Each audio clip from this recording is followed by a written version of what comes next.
الحمدللہ وحدہ والصلاۃ والسلام علی من لا نبی بعدہ۔ موت کو یاد کرنے کا حکم۔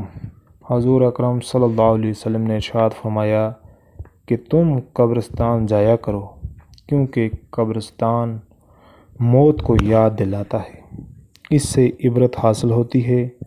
میں نے اپنے رب سے اپنی والدہ کی قبر پر جانے کی اجازت مانگی تھی، مجھے اس کی اجازت مل گئی، لہٰذا تم بھی قبرستان جایا کرو۔ اس سے دنیا سے بے رغبتی پیدا ہوتی ہے اور آخرت یاد آتی ہے۔ حضرت ابو ذر غفاری رضی اللہ عنہ فرماتے ہیں کہ میں نے حضور صلی اللہ علیہ وسلم نے مجھ سے ارشاد فرمایا کہ اے ابو ذر، قبرستان جایا کرو، اس سے تم کو آخرت یاد آئے گی، اور مردوں کو غسل دیا کرو کہ یہ نیکیوں سے خالی بدن کا علاج ہے، اور اس سے بہت بڑی نصیحت حاصل ہوتی ہے۔ جنازے کی نماز میں شریک ہوا کرو، شاید اس سے کچھ رنج و غم تم میں پیدا ہو جائے کہ غمگین آدمی جس کو آخرت کا غم ہو، اللہ تعالیٰ کے سائے میں رہتا ہے اور خیر کا طالب رہتا ہے۔ ایک اور حدیث میں آیا ہے کہ آپ صلی اللہ علیہ وسلم نے فرمایا کہ تم بیماروں کی عیادت یعنی بیمار پرسی کیا کرو، جنازے کے ساتھ جایا کرو کہ یہ آخرت یاد دلاتا ہے۔ ایک حکیم کسی جنازے کے ساتھ جا رہے تھے، راستے میں لوگ اس میت پر افسوس و غم کر رہے تھے۔ حکیم صاحب لوگوں کو فرمانے لگے کہ تم اپنے اوپر افسوس و رنج کیا کر رہے، یہ تمہارے حق میں زیادہ بہتر ہے، اس لیے کہ یہ تو چلا گیا اور 3 آفتوں اور مصیبتوں سے نجات پا گیا۔ نمبر 1، پہلے یہ کہ آئندہ اب کبھی اس کو ملک الموت کے دیکھنے کا خوف نہیں رہا۔ دوسرا یہ کہ موت کی سختی کی مصیبت اب اس کو نہیں آئے گی۔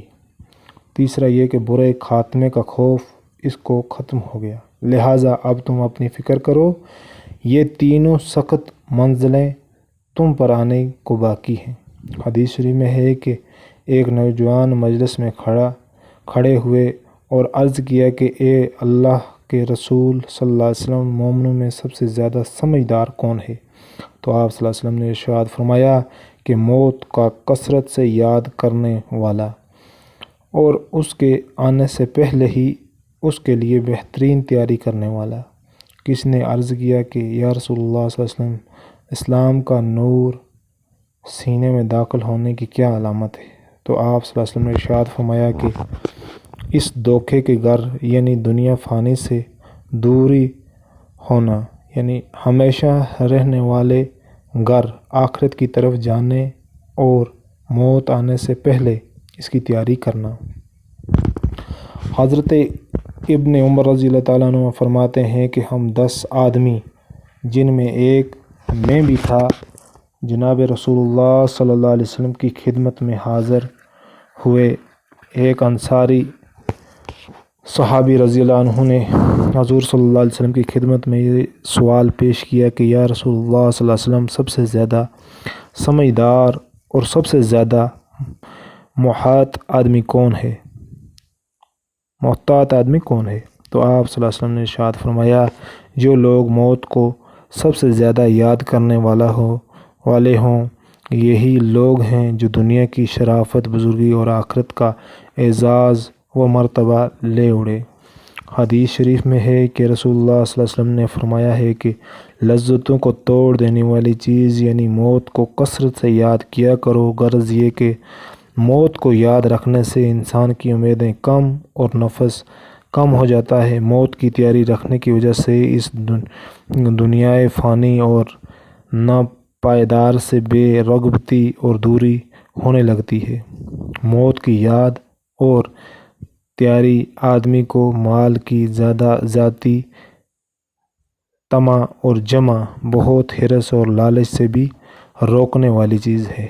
آدمی دھوکے اور فریب، ظلم و ستم، کم تول اور جھوٹ بول کر اور طرح طرح کی ہوشیاریاں و مکاریوں کر کے اپنی جان پر گناہ کے انبار اور ڈھیر اور لگا دیتا ہے، اور مال کے خزانے جمع کرنے کی بلا کسی خرچ اور کھانے پینے کو چھوڑ کر وارثوں کے حوالے کر کے چلا جاتا ہے، بلکہ پچھلوں کے منہ میں غلط لقمہ دے کر جاتا ہے جو بعد میں ان کے لیے وبال جان بن جاتا ہے۔ لیکن اگر آدمی کو موت یاد رہے اور اپنے مرنے کے دن کی تیاری کرتا رہے تو وہ ان سب ناجائز اور برے کاموں سے بچ جاتا ہے، بلکہ اس کا مال بھی پھر آخرت میں ذخیرہ اور مددگار بن جاتا ہے۔ موت کی یاد آدمی کو توبہ کرنے پر آمادہ کرتی ہے، دوسروں پر ظلم و ستم اور ان کا ناجائز مال کھانے اور ان کے حقوق کی حق تلفی کرنے سے باز رکھتی ہے۔ موت کو یاد رکھنے سے آدمی بہت سے گناہوں اور روحانی بیماریوں سے بچ جاتا ہے۔ یاد رکھنا موت کا اکسیر ہے، غم سے بچنے کی یہی تدبیر ہے۔ موت انسان کو اگر دنیا میں یاد رہے تو ہر رنج و غم سے ہر وقت آزاد رہے۔ اللہ پاک موت سے پہلے موت کی تیاری کرنے کی توفیق عطا فرمائے۔ اللہ تعالی ہماری اور آپ کی پوری امت کی مغفرت فرمائے۔